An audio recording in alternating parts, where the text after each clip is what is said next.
Hey, good morning, folks. It's Pastor Steven back again with another No Frills daily devotional.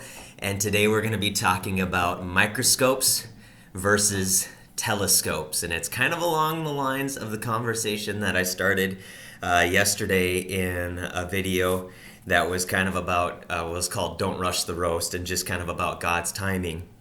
And it got me thinking because I was reading kind of a passage yesterday that was pairing with where I was at in Isaiah from Second Peter chapter 3. And I was rereading that passage again, and something stood out to me. And I'm going to share it with you right away today, okay? And so it's 2 Peter chapter 3, verse 8. And Peter says this. He's talking to a group of people who are, it's first century Christians, and they are really struggling. They're under a lot of oppression from the Roman government, but not only that, they're also under a lot of pressure from the Jewish authorities as well. And life is not peachy by any means. Okay, they're facing death at every turn, and so the early church had a lot of struggles that they went through. And Peter writes to them this, and it's kind of meant to be an encouragement. He says this, "But do not forget this one thing, dear friends.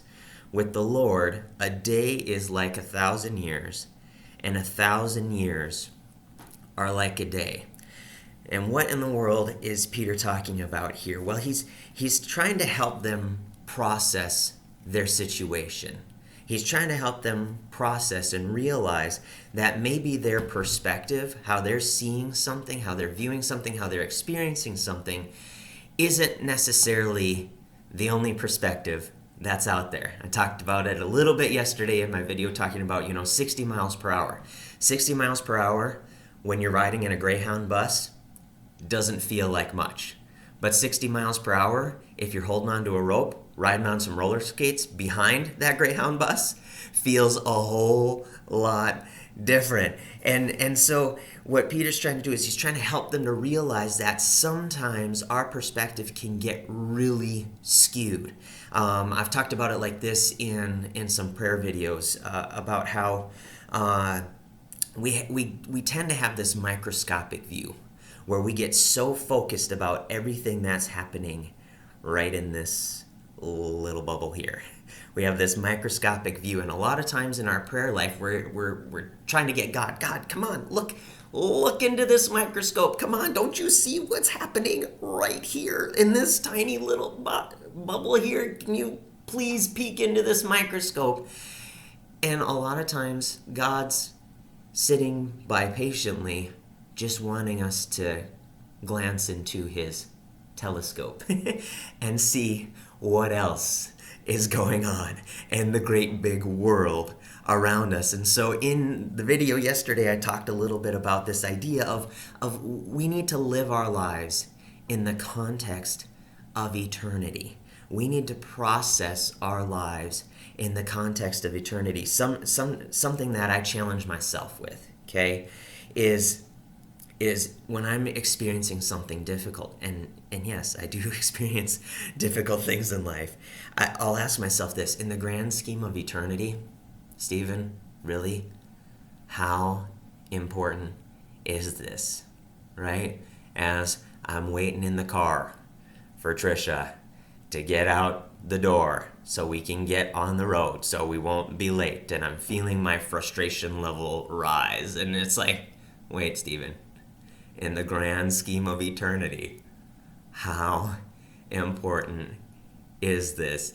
And being a type A personality that I for many years I lived this hairsprayed sort of life where things had to be just perfect, okay? This has been a big challenge for me.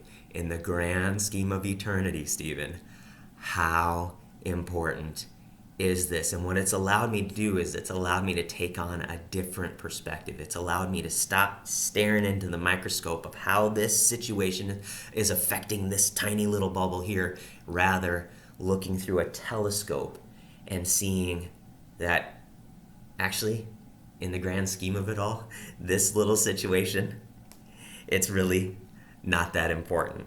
And so, I'm not going to leave you there though, okay? I want to show you something else in Scripture, because there's promises in Scripture that pertain to this idea of just really wrestling with something and wanting God to peek into the microscope. And that's legitimate.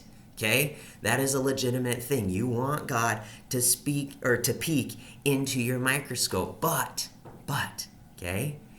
He is, but at the same time, he's processing everything that's happening around you. So let me show you that in Scripture, okay? And in the first Scripture I'm going to show you, it comes from David, and it's in Psalm 30, verse 5. And David writes this, okay? And maybe you've heard this statement before. He says, "Weeping may remain for a night, but rejoicing comes in the morning." And what is David saying here? Well, he's wrestling with this same issue. Like life is tough sometimes, okay? And David had it pretty rough, okay? But he realizes that, yes, things can get bad, but at the same time, things can get better, okay? And David had to learn that hard process of examining his life through a bigger, broader perspective. And another psalm that I'm going to try to leave you with today is Psalm 91, because there's this reality that we do face struggles, okay? But what's the promise from God? Well, it's called resting and leaning on Him. And this is Psalm 91, and I'm going to read the first two verses. And it goes like this: "He who dwells in the shelter of the Most High will rest in the shadow of the Almighty. I will say of the Lord, He is my refuge and my fortress, my God in whom I trust." What does that mean, and what does this have to do with this conversation? Well, think back to the Greyhound versus the roller skates perspective, right? My experience of riding in the Greyhound at 60 miles per hour, far different than if I'm holding a rope on roller skates behind that same Greyhound. And what Psalm 91 is telling me, hey, I know it feels rough, but hey, get on board with God, lean into Him, rest in His presence, and you will find that not only is God realizing what's happening in your little bubble, but He's also realizing everything that's going around in the great big world around you.